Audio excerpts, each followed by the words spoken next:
Right, so you've decided what stock you want to buy shares in. You've even gone as far as deciding what type of trading platform to use. But before you can get started investing, you need to establish one thing: how are you going to buy those shares in the very first place? Hence, you need to determine what type of stock order you're going to put in place. And just to rub salt in it all, there's a good number of different stock orders to use. I can really understand how daunting this can be for a beginner investor, which is all the more reason why you need to watch this video to the end, because I'm going to be discussing what the major orders are that you can put in the stock market. Oh, and a lot of these orders can be used for selling as well as buying, but in this video, I'm going to be talking from the perspective of a buyer. So if you do want to know how it is for a seller for that particular type of order, then effectively it's the reverse, guys. But before I go further, could you guys do me a little favor? And that's to hit the like button, share this video too, and subscribe with the notification bell on as well. It will really go a long way as a support in my channel. Thanks, guys. But yeah, back into the matter at hand. As you guys can see, there's quite a long list of stock order types to consider. And to be honest, I could probably make it even longer. In total, there's probably around 20 to 30 different types. But what I'm going to be discussing in this video is the major ones. Those other ones tend to be different variations of these ones. But before you guys go running off to the hills, I want to stress that I only use 2 to 3 of these orders whenever I'm investing. But what I will say though, is that it's good for you guys to know what each of them does, because they each come with their own pros and their own cons, specifically tailored to a certain scenario, you know. And as an investor, you want that flexibility to use each type of stock order so that you can benefit the most from it and make the most effective investments. So in no particular order, let's start off with the quote and deal / market order. This is where an investor can decide whether they want to buy shares in a stock relatively quickly. The whole concept of it is that you place this order and what you're asking for in return is a quote for a number of shares that you're willing to buy into. It is then up to you, the investor, whether you want to accept this offer or deny it. You can see here that you, the investor, are more in control of this situation because you can decide whether it goes through or whether it doesn't, you know, based on what type of value those shares are equated to. But be wary, guys, because this type of order can really only ever be placed during stock market opening hours, you know, from 8 a.m. to 4:30 p.m. UK time. And for a lot of people with busy schedules, this might be quite the task to do. The next type of order that I have to talk about is an at best order. This is the simplest one when you really think about it, because what it allows the investor to do is to instantaneously buy shares in a stock at the cheapest possible price though. You see, when you're looking at the buy price of a share of a stock, let's say it was £1 for example, all that's really ever showing you is what the average price is. But in actuality, if you zoomed in further, you'll see that sellers are willing to sell for prices above it and also below it. There's actually a range to choose from. And with an at best order, what it effectively does is it gets you almost instantaneously those shares, but at the cheapest possible price.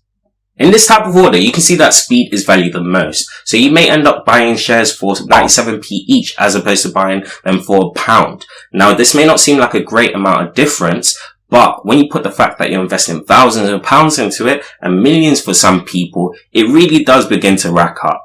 Next, you have the regular investment. As the name suggests, this allows investors the opportunity to regularly invest their money. At a specific time of the month maybe, or maybe it might be quarterly, they can know that that order will be placed without them having to basically think about it, to be honest. What I will say though is that when it comes to that specific arrival date, chances are it's a type of at best order being placed, which then sparks the question, if you were to manually wait to that date and try and get the order then, chances are you could probably get it for cheaper. A stop order is another type of order that you can place too. This is where you set a price level upon which if the share price rises towards it, it activates the order for you to buy shares in that stock. For example, let's use our £1 share price again. And let's say we place a stop order to buy shares in that stock at £1.05. Basically, we won't acquire stocks until the share price actually reaches £1.05. And what this effectively does is it allows investors the opportunity to get in on a stock rise before it becomes too late. And it's the exact opposite when it comes to selling a stock, otherwise known as the famous stop loss. As the name suggests, this is where you minimize your loss for a stock that you already own shares in. So in that same case, let's say we did buy those shares for £1.05. We could then set a stop loss to sell our shares at £1. And what this effectively means is that if the share price does go down to £1, it automatically triggers to sell our shares in that stock. And what that effectively does is it protects our portfolio against losing a ridiculous amount of money. This is the main benefit of a stop loss. It protects your financial losses. But what I will say though is that you need to be wary because stocks fluctuate up and down on a daily basis and dramatically too. So you need to make sure that your stop loss isn't too close to the current share price because it can just take one small downwards turn for you to be accidentally sold out of your shares. And of course, I've never done that, guys. Yeah. You can also place a trailing stop order as well, which literally does what it says. It follows the current share price. So you can set it a certain amount away from the current share price or a certain percentage away from the current share price. It's perfect for investors that aren't sure about whether they want to buy/sell shares at a particular time, but would be open to do so if the stock does start to behave differently. And my final type of major order that you can place in the stock market is the limit order, otherwise known as the pending order. As the name suggests, it limits the maximum amount of money that you're willing to buy a particular share in.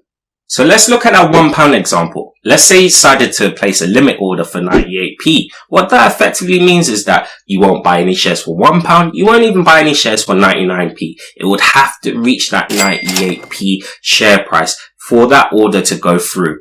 This is what a limit order does. It effectively limits the price that you're willing to buy/sell your shares for. Now I know it can get confusing comparing a stop order to a limit order because they're quite similar, but there is a distinct difference. With a stop order, what you're saying as a buyer is that you're not willing to buy shares in a particular stock until it rises to a certain price. Whereas with a limit order, what you're saying is that you're not willing to buy shares in a particular stock until it falls down to a certain price. There's a key difference there. They're two sides of the same coin, but there is a difference.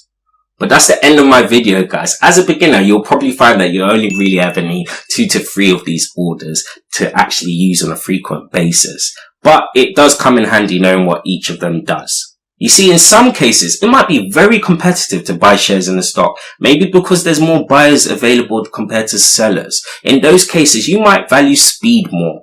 Whilst in some cases, let's say for example it's an expensive stock, you might value finding the cheapest shares the most important thing. The key part is now you guys know how to tailor each order according to your specific scenario. But that's all I have for today, people. I hope you guys have enjoyed watching this video because I've enjoyed passing the knowledge on. Don't forget to like this video, share it too, and subscribe with the notification bell on as well. It will really go a long way as to supporting my channel. It's your favorite YouTuber, DS Learner Finance, sharing my thoughts and my experiences with you guys every Sunday at 3 p.m. Have a great day, people. Bye.